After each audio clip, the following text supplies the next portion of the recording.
G'day everybody, I am Type 40 Artist and today I'm so excited to be able to do a collaboration with SaskiaSketches.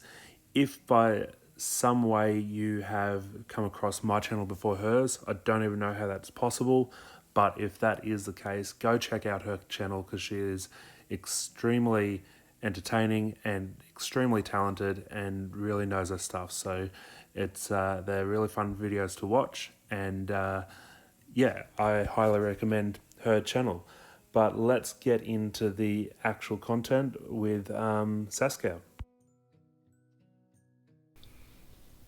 Yeah, um, I had a lot of fun with this collab, by the way. I thought it was so much fun to interpret each other's sketches and stuff. I think that was like a really cool idea. I've never really done that before. Yeah, so I did start off with completely different thumbnails, and it was more of a process of thinking about what I wanted to do because I didn't have a clear idea what I wanted to do. And I haven't actually shown you the thumbnails, I can later, but I just didn't think that there was a lot of substance to it. There wasn't a lot of focus on a specific character or anything like that, and I just didn't feel like it was much of a challenge. And I did want it to be at least a little bit of a challenge and something that you can have fun with without too much Hmm. direction either, and choose your own way to go. Which is why I slept on it and then I had a better idea and I came back and came up with this fawn idea, or an elderly Hmm. fawn, because I had watched quite a few of your videos. I didn't notice many elderly characters, so I was interested to see how you'd take that. And Hmm. so that was one of the reasons why I chose that as a character base. And then in the thumbnails, I've just got a few different areas. Like I've got the first one I drew was the him in front of the house, and then another one just him walking through the woods. But both of them seemed very um, they had a very sad tone to them, I think, and I really wanted Hmm. a bit of, or a choice of at least a bit of energy, which is where I came up with the third one with the like the grandson, and him just enjoying the time with the grandson. So I thought you could possibly use either direction or combine them, or something like that. So I'm really interested to see what you come up with that, Hmm. and how you Yeah, took it. yeah, that's super interesting to hear. And you're absolutely right that I don't draw a lot of elderly characters. I do have um, uh, like an old sorcerer, and I need to draw him more often. That's definitely something that I should be doing. So I thought it was super fun to draw someone who's a bit older, especially because it's like a magical creature. It's not a Yeah, human, even though its top it was pretty human looking. yeah, But yeah, I did go with the thumbnail of him sitting in front of the yep, house. So I didn't draw him very largely. So I guess some of the details would get lost, but I do feel like he looks quite old. Um, and especially because you mentioned you wanted it to be happy and light, and you know, I guess it's not really energetic, this one that I made, but I do really like how it came out because it looks very peaceful of him sitting in front of his house in kind of in like the sunset. So it has a very warm feel to it. yeah. And the thing that I struggled with most was figuring out how he would be sitting on his chair because in the thumbnail you draw, he was sitting kind of like a human, but goat's legs don't bend the same way as a I human didn't limb even does. think of So that.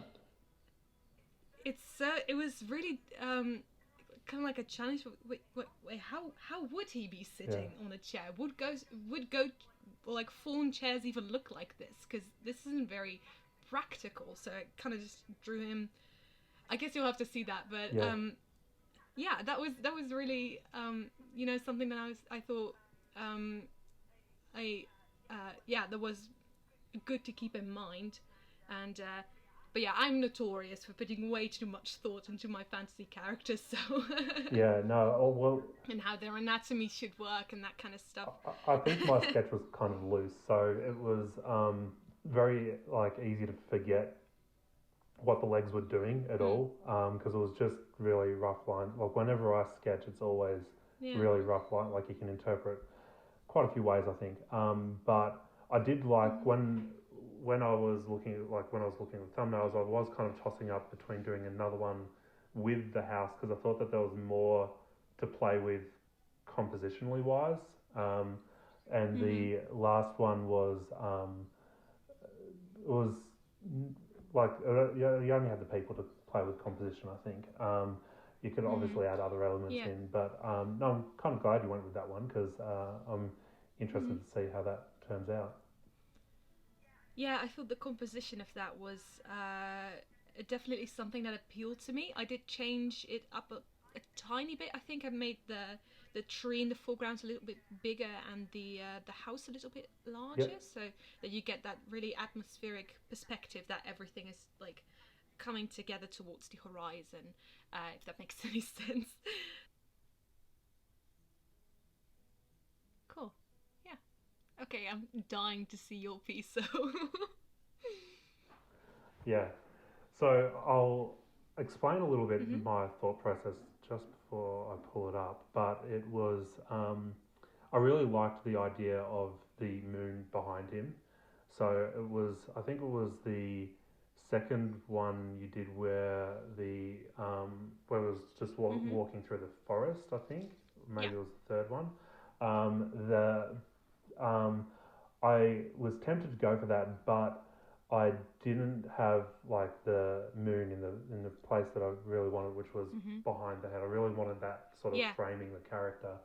Um, so I've gone for the one where he's left of Mm-hmm. center on the hill with the moon behind him.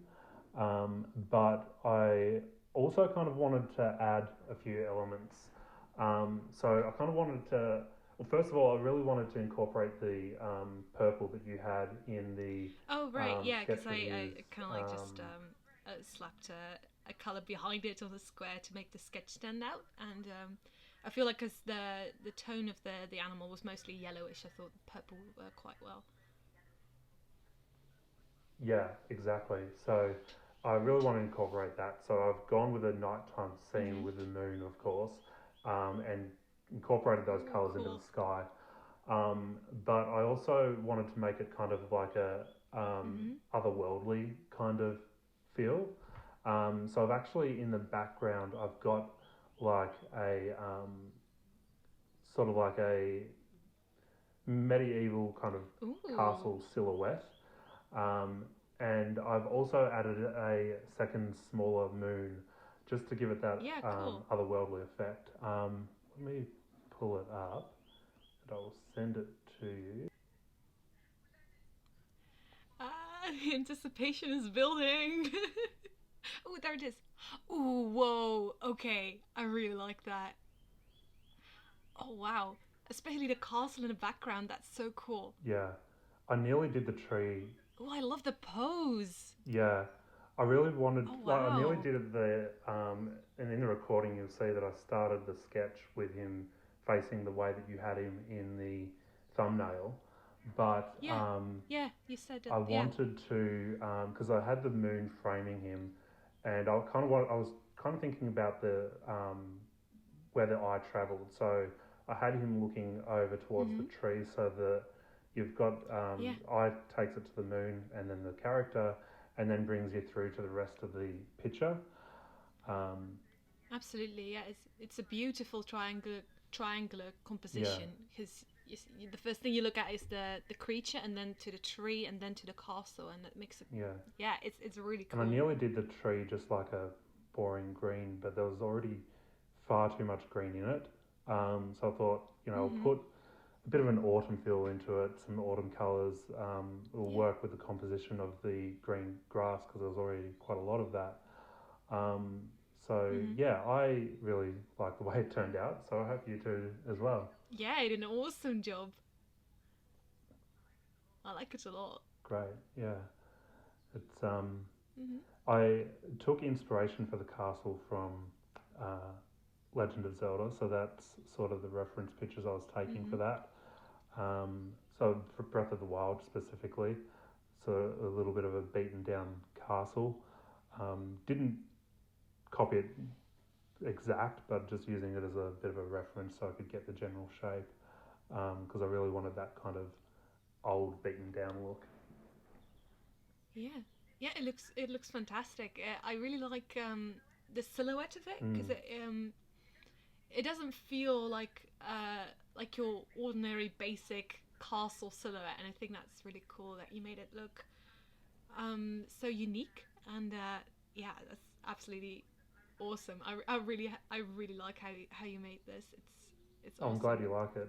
It like I Yeah. said, I kept coming back to it and tweaking little bits here and there, and but I mean, in the recording, it's only like I think 10 minutes long because it's sped up so much. You Mm. probably can't catch a lot of it, but yeah, I was playing with one of the moons being a planet and a few different aspects, but I think two moons just work the best.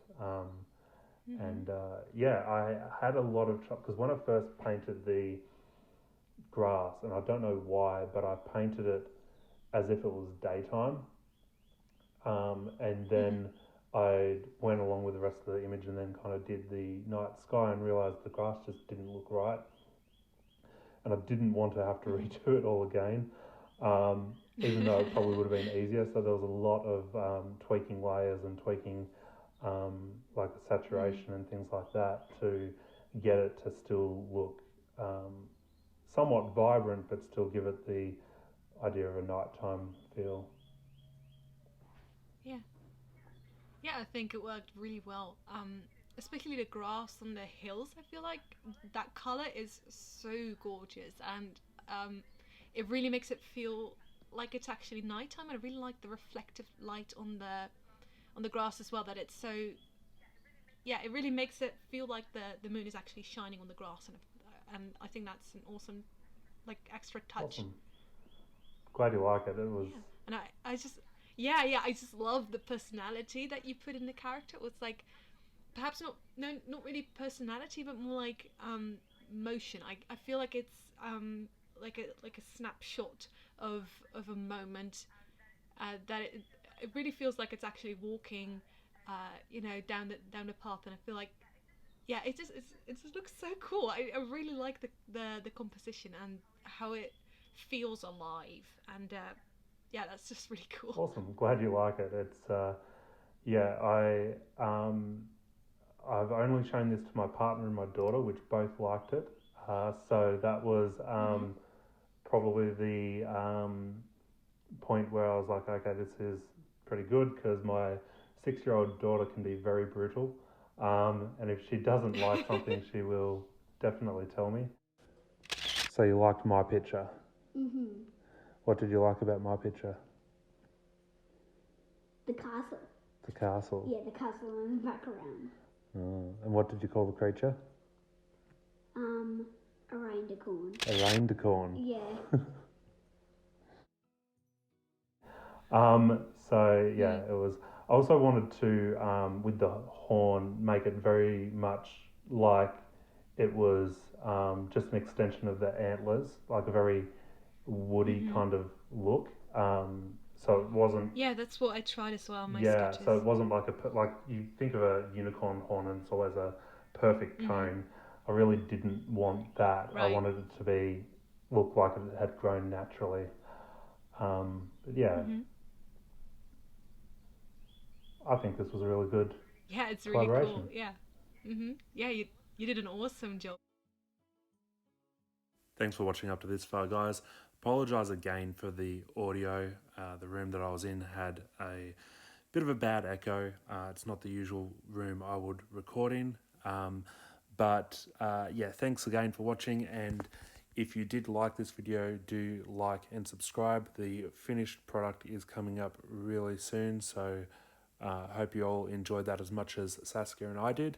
And most importantly, if you're not already, go over to Saskia's page, have a look at the video that she made of my thumbnails, and like and subscribe to her as well, because she again is an amazing artist and really talented and really knows her stuff. I've still got a lot to learn from her, so yeah, thanks for watching. Don't forget to subscribe.